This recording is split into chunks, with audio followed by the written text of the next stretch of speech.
राधे राधे दोस्तों, कैसे हैं आप सब। दोस्तों सोशल मीडिया पे इन दिनों कुछ वीडियोस बना करके या कुछ शॉर्ट्स बना करके ये बताया जा रहा है कि वंदे भारत पहले से स्लो हो गई है। तो दोस्तों आज हम इस फैक्ट के ऊपर जो है चर्चा करने वाले हैं और बताते हैं आपको इस बात में जो है कितनी सच्चाई है।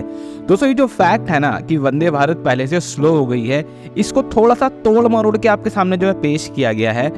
ये एक्चुअली में सच किस तरह से है इसको समझते हैं। देखिए दोस्तों, आज के समय में एट प्रेजेंट इंडिया में टोटल 51 वंदे भारत जो है चल रही है। पहली बार वंदे भारत के दर्शन हमको 2018 में हुए थे, जब ये सामने आया था कि ऐसी कोई ट्रेन आ रही है। 2019 में पहली बार फेब के महीने में इसका लॉन्च हुआ था। 2019 एंड होते होते 2 वंदे भारत भारतीय रेलवे के नेटवर्क में आ चुकी थी और 2022 के अंदर जो है थर्ड ट्रेन आई थी। 2022 खत्म होते होते इंडियन रेलवे के अंदर 5 वंदे भारत आ चुकी थी। 2023 पूरे साल के अंदर 34 ट्रेन आ गई थी और 2024 जिसके अभी छठा महीना ही चल रहा है, टोटल 10 ट्रेन यहाँ पे जो है लॉन्च हो चुकी हैं। दोस्तों इनिशियल टाइम के अंदर वंदे भारत को अच्छे रूट पे लॉन्च किया जा रहा था।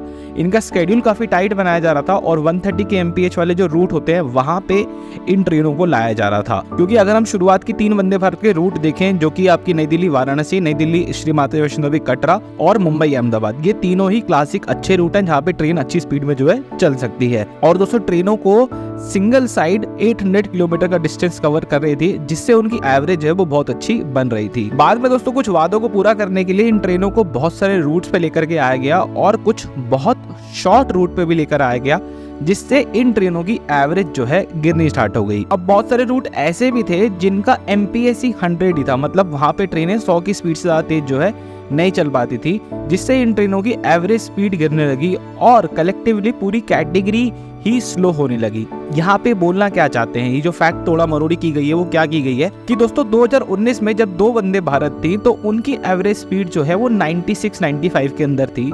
लेकिन वक्त बीतते बीतते जब 51 वंदे भारत चल गई, जिसमें से बहुत सारी वंदे भारत कम एवरेज स्पीड की थी। जैसे कि दोस्तों अगर मैं आपसे छोटा सा एक फैक्ट शेयर करूं यहाँ पे कि स्मॉलेस्ट डिस्टेंस वाली जो वंदे भारत है रेलवे के अंदर, वो आनंद विहार से लेकर देहरादून के बीच में चलने वाली है, जो कि 302 किलोमीटर के लिए चलती है। और एवरेज स्पीड के मामले में सबसे कम जो वंदे भारत, सबसे लीस्ट में जो वंदे भारत आती है वो है कोयम्बटूर बैंगलोर कैंट वंदे भारत, जिसकी average speed 58 kilometre per hour है। तो जब इतनी सारी ट्रेनें आ गई तो उसमें से बहुत सारी ट्रेनों की एवरेज कम होने के कारण इस पूरी ओवरऑल कैटेगरी की जो एवरेज है वो कम हो गई। और आपके सामने एक फैक्ट को शेयर किया गया कि 2019 के कंपैरिजन में 2024 में वंदे भारत की स्पीड जो है कम हो गई। तो जैसा मैंने आपको वीडियो के शुरुआत में बताया था कि फैक्ट आपके सामने तोड़ मरोड़ के पेश किया गया, ये उसकी एग्जैक्ट सच्चाई है। इसको रेलवे काउंटर धीरे धीरे करेगा। जिन भी रूट्स पे वंदे भारत चल रही है वहां पे ट्रैक अपग्रेडेशन का काम कंप्लीट होगा, वहां पे ट्रेनें 130 या उससे ज्यादा की स्पीड पे चलना शुरू करेंगी, तो ये एवरेज आपको वापस जो है उठता हुआ दिख जाएगा। आप लोगों का क्या कहना है इस पूरी बातचीत के ऊपर मुझे कमेंट जरूर से बताइएगा। इस वीडियो में इतना रखते हैं, मिलता है आपसे बहुत जल्द एक और वीडियो में।